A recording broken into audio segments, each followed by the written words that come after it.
अस्सलाम वालेकुम दोस्तों, कैसे हो? ठीक ठाक हो? जैसे कि आप देख रहे हो मवेशी मंडी वाल पाकिस्तान। सब तो पहले करो चैनल लाइक सब्सक्राइब, आने वाली वीडियो देखने के लिए बेल आइकन का बटन जरूर दबाओ ताकि मेरे वीर भरा जी मेरी वीडियो तो अपडेट रहन। तो माशाल्लाह अज मंडी जी ख़त्म हो गई है आरफ वाला। तो चैक कर सकते हैं माल बस थोड़ा ही बच गया वा। तो थोड़े वीर भरावां शौक कराने जी जोड़ा माल बचया वा। तो चैक कर सकते हैं मेरे वीडियो नाल साथ जुड़े रहना। वीडियो पसंद आए तो वीडियो को लाइक करना, चैनल को सबसक्राइब करना ताकि मेरे वीर भरा मेरी वीडियो आसानी नाल देख सकन। तो आओ हुण तुहानूं शौक कराने माल का। तो मंडी माशाल्लाह हुण जी खाली हो रही है, लोग आपदे आपदे घरे जा रहे हैं। तो माल अच्छा खासा जोड़ा वा तुहानूं चैक कराना। सब दोस्त वीरां नूं वीडियो पसंद आए तो वीडियो को लाइक करना, चैनल को सबसक्राइब करना वा। चैक कर सकते हैं हुण लोकां दीयां तैयारियां हो गई सारे दोस्तां वीरां दीयां। तो जानवर चो दिते गए आ शौक करो माशाल्लाह, बहुत ही प्यारियां मझां। थोड़े वीर भरावां दे अखां दे सामने चैक करो सज्जर सुइयां। तो माशाल्लाह चुवाई की दिन सिर्फ अजे 5 मिनट होए।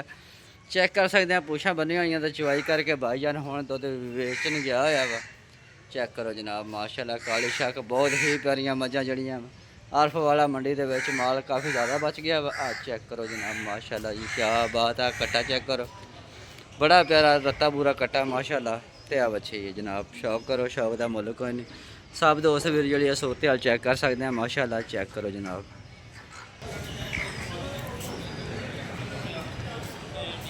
अच्छा खासा माल जड़ा वा बचा होया वा। बच्चियां भी तो आ गां चेक करो, बहुत प्यारी गां पहलन हैगी है माशाल्लाह, सजरी सुई है। चोई सारे जानवरों की हो गई है। तो मेरा दिल किता सी कि वीरां नूं जड़ा वा शौक कराइए माल का माशाल्लाह जी। चेक करो जनाब सूरत हाल आरफ वाला माल मंडी 13 तरीक माशाल्लाह मंडी अच्छी खासी बिकी है। तो थोड़ा माल रह गया वा। थोड़े वीर भरावां दे अखां दे सामने चेक करो जनाब।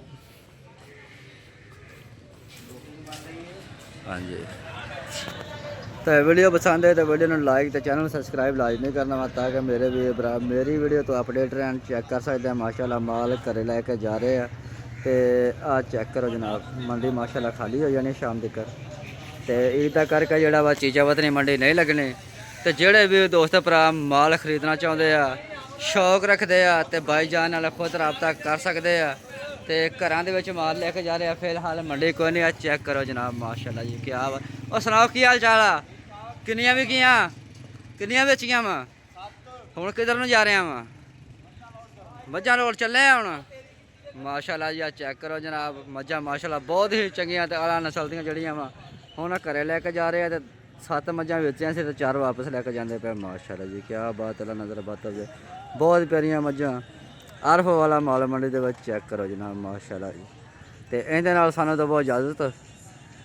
तो मिलांगे हुण अगली वीडियो में। चैनल लाइक तो सब्सक्राइब लाजमी करना ताकि मेरे वीर भरा मेरी वीडियो आसानी नाल देख सकन। चेक करो जनाब माशाल्लाह।